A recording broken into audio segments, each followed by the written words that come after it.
Assalamualaikum warahmatullahi wabarakatuh. Alhamdulillahirabbil alamin. Wassalatu wassalamu ala asrofil anbiya'i wal mursalin Sayyidina Muhammadin wa ala alihi wa sahbihi ajma'in, amma ba'du. Alhamdulillah, kali ini kita masih diberi kesehatan oleh Allah Subhanahu wa taala. Oleh karena itu, marilah kita panjatkan puja puji kepada Allah Subhanahu wa taala yang telah memberikan hidayahnya pada kita, memberikan inayahnya pada kita berupa sehat jasmani dan rohani ini. Kedua kalinya salawat dan salam semoga tetap tercurahkan kepada junjungan kita Nabi besar Muhammad sallallahu alaihi wasallam yang telah membawa kita dari zaman kegelapan, zaman kebodohan, zaman carut marutnya moralitas manusia menuju zaman yang sangat terang benderang, penuh dengan ilmu pengetahuan dan penuh dengan ajaran-ajaran moral. Sahabat, tidak lupa mari kita berdoa pada Allah agar diri kita, sahabat-sahabat kita, keluarga-keluarga kita itu tetap sehat, terbebas dari virus-virus corona ini, dan tetap berada dalam lindungan Allah sehingga dapat menjalankan segala aktivitas kesehariannya dengan baik dan lancar. Sahabat-sahabat, kita mulai kajian kita kali ini. Kita akan bahas tentang sejarah tasawuf di Indonesia. Sejarah yang kita angkat, tasawuf yang kita angkat fokus kepada Indonesia, tidak kepada dunia Islam secara keseluruhan, karena pada waktu yang lalu kita sudah mengkaji bagaimana munculnya tasawuf dalam dunia keislaman. Sahabat, ada satu bahasa yang mengatakan bahwa Islam itu tidak lahir dari ruang yang kosong. Islam itu tidak pernah dilahirkan dari dalam ruang yang kosong. Enggak. Islam ketika turun diberikan kepada Nabi Muhammad sebagai sebuah agama, maka peradaban Arab pada waktu itu, peradaban Mekah pada waktu itu sudah bagus. Pada aspek teologinya sudah bagus, aspek sosialnya sudah bagus, pada aspek ekonominya pun juga sudah bagus. Dalam kondisi yang sudah mapan itulah kemudian Islam lahir dan memberikan suasana baru, membangun sebuah peradaban baru yang lebih bermoral dan lebih mendekatkan diri kita kepada Allah Subhanahu wa taala. Tidak berbeda ketika berada di Indonesia. Ketika Islam masuk ke Indonesia, itu peradaban di Indonesia itu sudah bagus. Agama Hindu Buddha sudah mapan, strata sosial masyarakat sudah bagus, sistem perekonomiannya sudah berjalan secara normal. Islam masuk dalam dunia yang sudah mapan sehingga kemudian mampu melakukan sebuah perubahan-perubahan itu. Dalam berbagai sejarah, tasawuf masuk ke Indonesia beriringan Islam masuk ke Indonesia, tidak terpisahkan, karena sejarah mengungkapkan bahwa salah satu strategi model dakwah orang-orang pembawa Islam pada waktu itu adalah tasawuf. Terlepas dari berbagai teori yang mengatakan ada teori Gujarat, ada teori Arab, ada teori Persia, kemudian lahir teori Tionghoa, Cina. Ini muncul. yang akan membawa pada karakter-karakter keberagamaan Muslim di Indonesia. Yang disepakati banyak ulama, banyak pemikir dan ilmuwan, bahwa dengan tasawuf Islam di Indonesia bisa besar, dengan tasawuf Islam di Indonesia itu bisa jaya, dan dengan tasawuf pula Islam di Indonesia itu bisa diterima oleh seluruh masyarakat. Kalau seumpama, karena di era hari ini banyak orang-orang yang berpikir tentang sistem keberagamaan yang keras, orang-orang radikal. Orang-orang zaman dulu nggak pernah menggunakan sistem radikalisme itu, nggak pernah menggunakan sistem keberagamaan yang kaku. Karena kalau kita bayangkan orang lingkungan yang sudah mapan kemudian mau dihabisi, dirusak, maka secara otomatis Islam tidak akan pernah diterima kalau itu yang dilakukan. Kehebatan orang-orang Islam pada waktu dulu, sekalipun beliau belajar di Mekah, belajar di Madinah, masuk ke Indonesia itu dengan nuansa nilai-nilai keislaman, dengan lelakon-lelakon tasawuf, sufistik. Nilai-nilainya yang dibawa, bukan kebudayaannya yang dibawa ke Indonesia. Itu kehebatnya orang-orang dulu. Tapi kalau orang-orang sekarang kan enggak, belajar ke Makkah, belajar ke Madinah, belajar ke Maroko, belajar ke Timur Tengah, tidak hanya berbicara tentang nilai keislaman, tapi yang dibawa juga kebudayaan mereka di Indonesia. Ini kan bagian dari perbedaan orang-orang zaman dulu dengan orang zaman sekarang. Dan terbukti bahwa ajaran-ajaran tasawuf di Indonesia itu diterima oleh masyarakat, karena dengan kesederhanaan, dengan akhlak, dengan kesantunan mereka tampakkan. Memang benar, kalau kita ingin menilai Islam, jangan menilai Islamnya, tapi nilailah perilaku-perilaku akhlak pemeluknya. Jadi kalau kita beragama pada hari ini untuk menjunjung tinggi agama kita, maka bukan agama kita, karena agama kita itu sudah tinggi. Orang lain akan melihat akhlak pemeluknya. Kalau akhlak pemeluknya itu jelek, maka efek dari akhlak yang jelek itu adalah image agama yang tidak baik. Hal-hal yang seperti inilah yang kemudian perlu direnungkan dan perlu introspeksi kita. Apakah kita sudah menjunjung tinggi agama kita dengan akhlak-akhlak kita? Dan untuk menjunjung tinggi agama kita dengan akhlak, tasawuf menjadi salah satu jalan atau satu-satunya jalan untuk membenahi akhlak, moralitas pribadi dan masyarakat secara umum. Kita sadar betul bahwa dalam dunia tasawuf ada banyak macam, termasuk ketika di Indonesia itu ada tasawuf akhlaki yang kemudian disebut dengan tasawuf sunni, dan juga ada tasawuf falsafi. Islam masuk di Indonesia itu ada di Sumatera, ada di Sulawesi, ada di Kalimantan, ada di Pulau Jawa, dan hampir semua pembawa Islam membawa pesan-pesan perdamaian dengan kesantunan, kesederhanaan, dan perdamaian di dalam diri dan juga dalam masyarakat.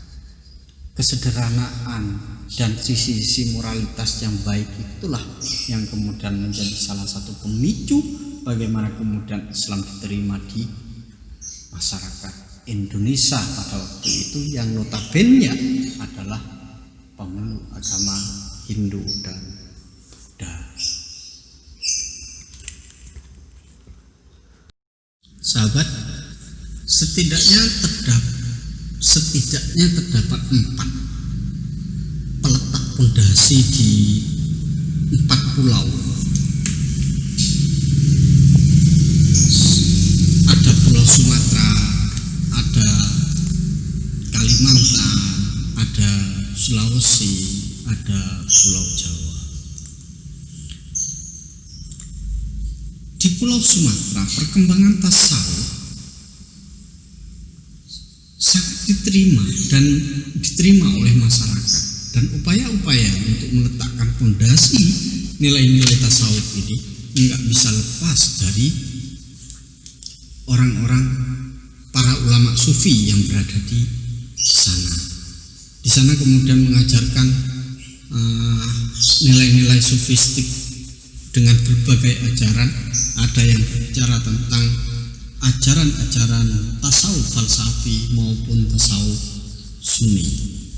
Di antara orang-orang sufi atau ulama-ulama sufi yang memiliki pengaruh besar di Pulau Sumatera ini adalah Syekh Hamzah Bansuri, Syekh Samsuddin bin Abdillah Al-Sumatrani, Syekh Abdul Raub As-Singkili, Syekh Abdul Samad Al-Falimbani. Itu adalah nama-nama yang meletakkan pondasi nilai-nilai tasawuf di Sumatera, dan sampai hari ini ulama-ulama ini masih memiliki pengaruh dengan banyaknya pengikut-pengikut atau pelaku-pelaku sufistik di kalangan Sumatera. Baik, dan hampir kalau di Indonesia pada hari ini pelaku-pelaku tasawuf lebih banyak berkumpul dalam thariqah, baik itu thariqah Naksabandiyah maupun thariqah Qadiriyah. Terkait dengan ajaran-ajaran yang dimiliki oleh Syekh Hamzah Bansuri, Syekh Samsuddin Al-Sumatrani, Abdul Raub As-Singkili, dan Abdul Samad Al-Falimbani, itu nanti kita akan berbicara dalam ruang yang berbeda.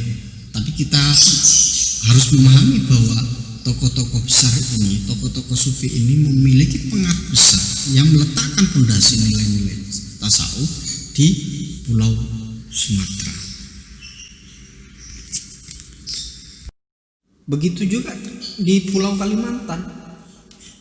Perkembangan tasawuf di Kalimantan nggak berbeda dengan pulau-pulau yang lain, di mana ulama yang bermukim di sana, ulama yang berada di sana meletakkan fondasi tasawuf di pulau itu dan memiliki pengaruh, dan sampai hari ini itu masih memiliki pengaruh nilai-nilai tasawufnya dalam sisi perilaku maupun dari sisi ajaran. Di Kalimantan Barat kita ada seorang sufi yang sangat besar dan berpengaruh sampai hari ini, yaitu Syekh Ahmad Khotib Al-Sambasi. Beliau meletakkan fondasi nilai-nilai tasawuf di Kalimantan Barat. Sedangkan di Kalimantan Selatan nilai-nilai tasawuf, ajaran-ajaran tasawuf dikembangkan oleh Syekh Muhammad Nafis bin Idris bin Husain Al-Banjari.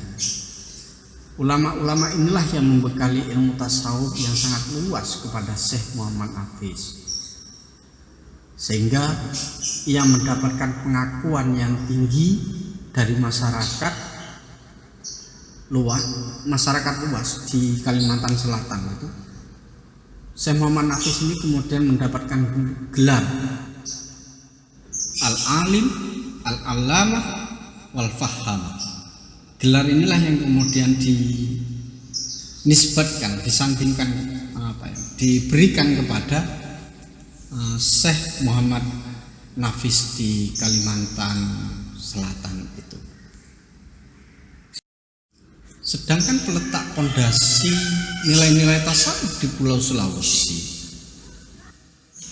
adalah Syekh Tajul Khalwati Al-Makassari. Beliau adalah ulama penganut ajaran tasawuf yang beraliran Sunni yang bermukim di Goa yang terletak di Sulawesi Selatan. Beliau sosok yang memiliki pengaruh Sampai hari ini nilai-nilai sufistiknya, nilai-nilai tasawufnya tetap dikembangkan dan tetap dipegang teguh oleh pelaku-pelaku tasawuf di Pulau Sulawesi. Ajaran-ajaran yang dimunculkan oleh Syekh Tajul Khalwati ini nanti kita akan bahas di sesi yang lain, karena kita akan bahas tentang sejarah. Kita harus mengerti bagaimana kemudian dan letak fondasi tasawuf-tasawuf yang berada di Sulawesi, Kalimantan, dan pulau lainnya. Sedangkan peletak fondasi tasawuf di Pulau Jawa itu lebih dikenal pada Wali Songo, karena pada akhir abad 15 itu Masehi, tepatnya pada tahun 1479 itu berdiri kerajaan Islam yang pertama di Pulau Jawa, di Demak, di Jawa Tengah, dengan raja yang bernama Raden Patah. Dan semenjak itu pula kemudian Islam diterima secara besar-besaran oleh masyarakat Nusantara. Islam diterima besar-besaran dan nilai-nilai tasawuf pun menjadi nilai-nilai yang dipegang teguh oleh masyarakat pada waktu itu. Dan ini nggak lepas dari peran bagaimana proses Islamisasi yang dilakukan oleh Wali Songo di tanah Jawa. Wali Songo yang kita kenal, yang menyebarkan agama Islam di tanah Jawa, juga menyebarkan nilai-nilai tasawuf di Pulau Jawa ini, memiliki lebih dekat dengan ajaran-ajaran akhlaki atau menyebarkan ajaran-ajaran tasawuf akhlaki, tasawuf sunni. Saya ambil dua contoh yang dimiliki oleh Raden Rahmat atau Sunan Ampel dan juga Sunan Derajat sebagai bukti bahwa tasawuf, nilai-nilai tasawuf yang dikembangkan oleh Wali Songo itu adalah tasawuf akhlaki.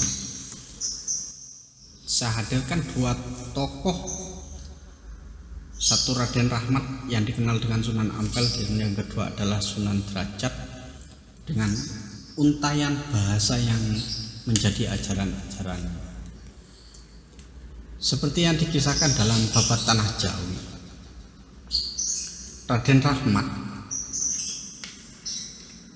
selalu mengajarkan kehidupan zuhud dengan melakukan riyadhah secara ketat kepada masyarakat.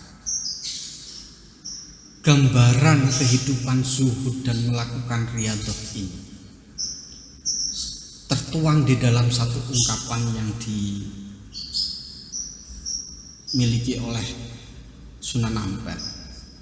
Beliau mengatakan, ora dahar orang guling, anyegah ing hawa, ora sare ing wengine, ngibadah maring pangeran, fardu sunat tan katingal, sarwa nyegah haram makruh, tawajuhe muji ing Allah.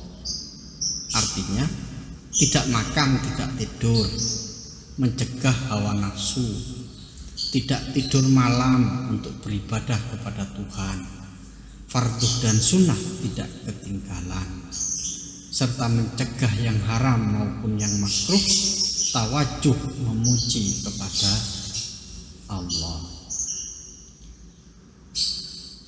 Ini bagian dari kehidupan, salah satu kehidupan zuhud yang diajarkan oleh Sunan Ampel kepada masyarakat melalui riyadhah. Sedangkan yang kedua adalah Sunan Derajat. Sunan Derajat dikenal sebagai penyebar Islam yang memiliki jiwa sosial yang sangat tinggi dan selalu memperhatikan nasib kaum fakir miskin, kaum duafa, serta lebih mengutamakan pencapaian kesejahteraan sosial masyarakat. Setelah memberikan perhatian penuh kepada kaum mustad'afin, baru Sunan Derajat kemudian memberikan pemahaman tentang ajaran-ajaran Islam, ajaran-ajaran sufistik. Ajarannya lebih menekankan kepada empati dan etos kerja seperti kedermawanan, pengentasan kemiskinan, usaha menciptakan kemakmuran, solidaritas sosial, dan gotong royong. Secara umum, ajaran Sunan Derajat dalam menyebarkan dakwah Islam, menyebarkan Islam kepada masyarakat dikenal sebagai pepali tujuh dasar ajaran. Tujuh dasar ajaran pepali pitu ini mencangkup 7 falsafah yang dijadikan pijakan dalam kehidupan masyarakat sehari-hari. Apa itu? Yang pertama adalah membangun resep tiasing swasama. Kita selalu membuat senang hati orang lain. Jadi dalam pandangan Sunan Derajat, kita hidup itu harus membuat senang hati orang lain. Jangan hanya berpikir bahwa kita yang senang sendiri, sedangkan orang lain tidak senang. Prinsip yang pertama dalam kehidupan kita adalah membangun resep tiasing swasama. Itu harus membuat hati orang-orang yang dekat dengan kita itu harus senang. Baik dalam kelompok kecil maupun dalam masyarakat ataupun bernegara.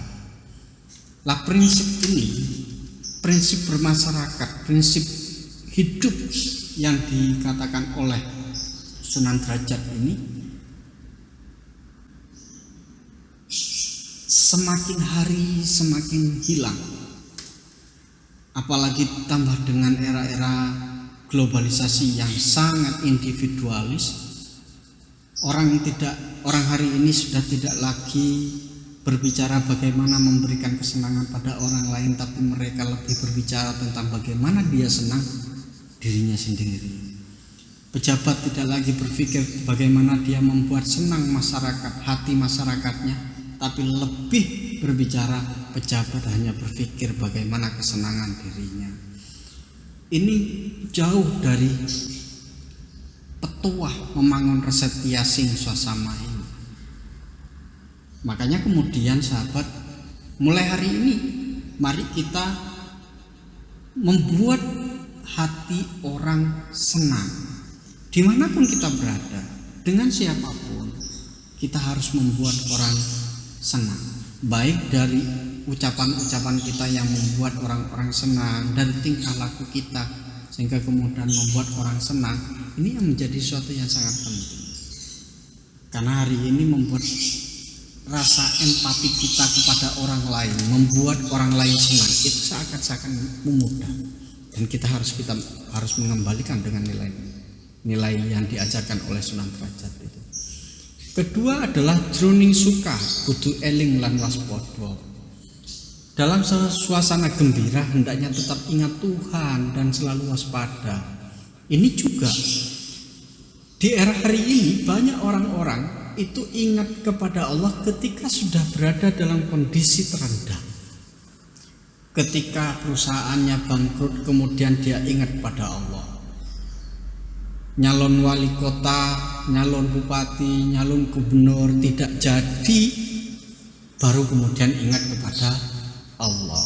Ketika dia berada dalam harta yang banyak, dalam kegembiraan yang sangat banyak, maka kemudian dia lupa kepada Allah. Dan ini banyak di sekitar kita. Orang-orang yang selalu melupakan Allah ketika dia sudah merasa gembira, senang dan lain sebagainya. Tapi ketika kita berada dalam kondisi sedih, kita selalu ingat kepada Tuhan kita. Oleh karena itu sahabat, Sunan Derajat selalu mengingatkan pada kita jroning suka kudu eling lan waspada. Dalam kondisi apapun kita, dalam kondisi susah, dalam kondisi gembira, dimanapun kita berada, kita harus selalu ingat kepada Allah dan selalu waspada terhadap apa yang akan menimpa kita. Ketiga adalah laksitaning subroto tanito marang pringgo bayaning lompo. Dalam upaya mencapai cita-cita luhur, jangan menghiraukan halangan dan rintangan. Setiap manusia itu memiliki cita-cita luhur yang sesuai dengan kehendak kita, tapi juga senafas dengan ajaran-ajaran agama. Cita-cita yang luhur harus diperjuangkan, dan kita harus sadar betul bahwa setiap mengejar cita-cita yang luhur itu pasti ada banyak rintangan-rintangan yang akan dihadapi. Banyak orang Sunan Derajat kemudian mengatakan, selama Anda berjalan untuk menggapai cita-cita yang luhur dengan jalan yang benar, maka jangan pernah hiraukan halangan atau rintangan apapun. Kalau sekarang kan enggak, untuk mencapai cita-cita itu harus dengan segala cara. Tapi yang perlu diingat, dengan segala cara itu harus juga cara-cara yang baik, yang sesuai dengan ketentuan-ketentuan yang diberikan oleh agama. Yang keempat, pitutur beliau, mepir hardaning pancandriya, senantiasa berjuang menekan gejolak nafsu-nafsu indrawi. Jadi nafsu itu pasti sudah melekat dalam diri kita, dan nafsu yang paling besar itu berawal dari indera kita. Makanya orang-orang yang terjebak di dalam dunia nafsu itu berawal dari nafsu-nafsu yang didapat dari indrawi. Oleh karena itu kemudian Sunan Derajat mengatakan, nafsu indrawimu itu harus senantiasa ditekan, karena nafsu indrawi itu pasti memiliki gejolak dan pasti terus bergejolak untuk mengelabui kehidupan manusia. Selama kita mampu untuk menekan gejolak nafsu-nafsu indrawi, maka kita akan berjalan kepada jalan kebenaran, dan kita akan berjalan kepada jalan yang diridhoi oleh Allah. Yang kelima adalah hening, henung. Dalam diam akan dicapai keheningan, dan di dalam hening akan mencapai jalan kebebasan mulia. Jadi manusia itu tidak usah banyak berbicara, karena dalam riyadoh yang dimunculkan oleh Sunan Derajat, diam itu menjadi suatu yang harus kita lakukan.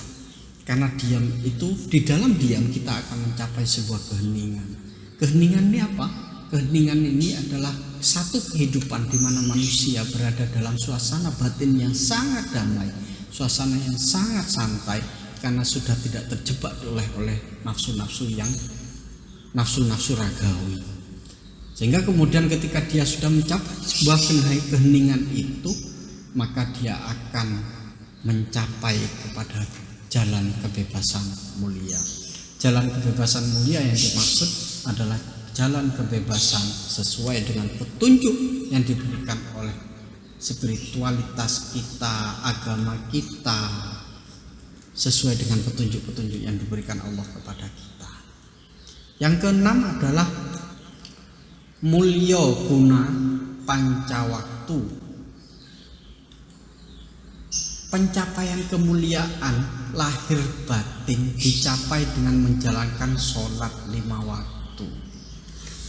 Ini menarik. Saat manusia berbondong-bondong untuk mencapai kemuliaan, maka Sunan Derajat memberikan pondasinya kemuliaan itu bukan hanya kemuliaan lahir, tapi juga kemuliaan batin. Dan pondasi untuk mencapai kemuliaan lahir batin itu adalah sholat 5 waktu. Selama kita masih bisa untuk menjaga sholat 5 waktu, maka pasti kita akan berjalan kepada jalan kemuliaan, baik secara lahir maupun secara batin. Oleh karena itu kemudian sahabat, marilah kita selalu menjaga sholat 5 waktu, karena sholat 5 waktu itu menjadi pondasi bagi kehidupan kita, pondasi bagi kebersihan kita, pondasi bagi kemuliaan lahir batin kita dalam kehidupan ini maupun dalam kehidupan esok. Yang ketujuh adalah menehono teken marang wong kang wuta. Menehono mangan marang wong kang luwe. Menehono busana marang wong kang wuda. Menehono pangiyu marang wong kang kaudangan. Artinya adalah berikan tongkat kepada orang buta, berikan makan kepada orang yang lapar, berikan pakaian kepada orang yang tidak memiliki pakaian, berikan tempat teduh kepada orang yang kehujanan. Hampir semua konsep 7 ini memberi. Beda dengan minggu-minggu ini, kita selalu dikabarkan oleh satu peristiwa korupsi bansos COVID-19. Ini jauh dari kata memberi. Lah, kata memberi yang memberi itu kepada orang yang membutuhkan. Jadi kalau bantuan sosial itu dibutuhkan oleh masyarakat, kasihkan, jangan kemudian dikorupsi. Kalau kemudian dikorupsi ini kan hanya berpikir bagaimana kesenangan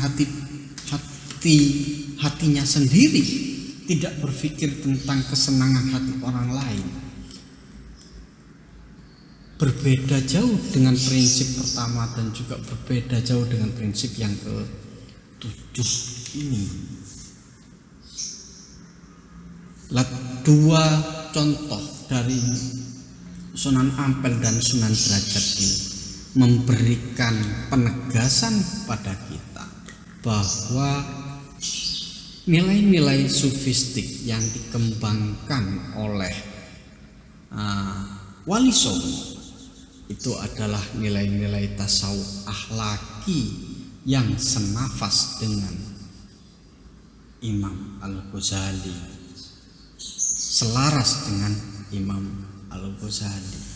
Nah, inilah yang kemudian harus kita pahami sahabat, bahwa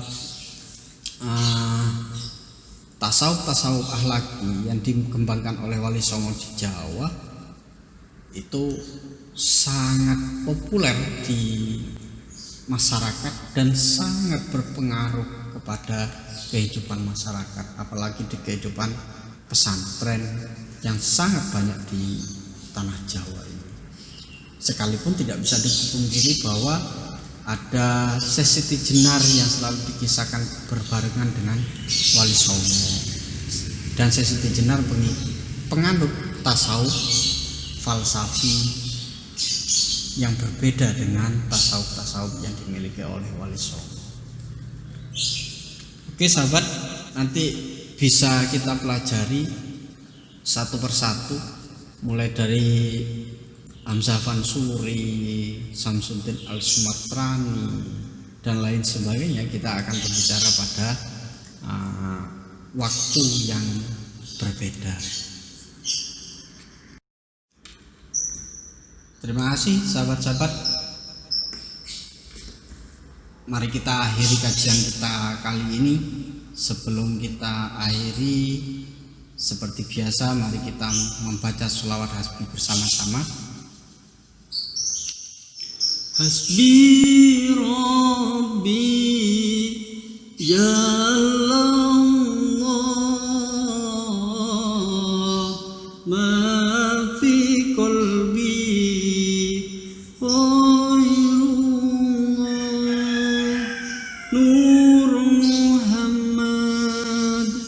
sallallahu la ilaha illallah hasbi rabbi jallallah